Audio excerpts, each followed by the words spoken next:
I don't know anything about the One Piece anime or manga. Never read it, never saw it. But I just walked in on Gary and Shad watching episode 2. I misspoke in my original post. I thought it was the 3rd episode. Turns out it was the 2nd. And I thought it was kind of weird, and I was like, I don't know. I'm not sold on this, but you know, like the actors are pretty good, and I don't hate it, but I also am not sure. I didn't really like Buggy. I thought Buggy was a little. I mean, you know, honestly, on a second watch, I think I probably like him more. But he seemed really over the top and almost Cowboy Bebop live action ish.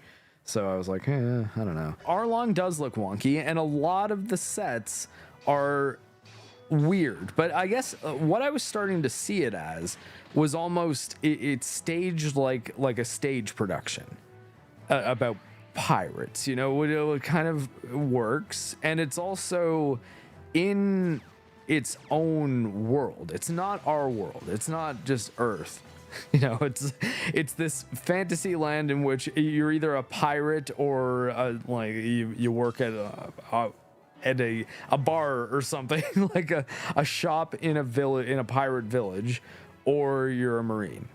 And everyone's at sea pretty often. It seems like the world is almost entirely water. I mean, it's not, obviously there is land, but even the land masses seem fairly small, as if it's mostly docks and things like that as well. And I think that it really embraces its zaniness, and it does that by being fun and wacky, and also nailing its action scenes in a way that is almost like Kung Fu Hustle. It's like that level of wacky. I'd say that's actually probably the best thing to compare it to. A Kung Fu Hustle. Like the old Stephen Chow movie. Stephen Chow? Yeah, Stephen Chow. Stephen Chow, right? Right? Now I'm getting mixed up because of John Cho, who I know was Spike and Cowboy Bebop. But, and more important than the action scenes, much more important, I would say. In fact, primarily important, is the character. The character stuff is really, really good, because the actors are very good. Even the child actors in the flashbacks are awesome for the most part. And because it has that stage production vibe to it, the performances seem better as a result. You know, like, because it seems like, it's almost like going to see a live play in some weird ways.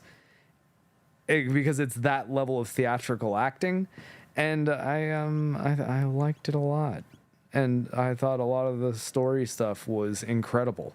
And I was like, wow, I see why One Piece has managed to go for over 1,000 episodes. Because there's some quality stuff there, man. And yeah, it was good things.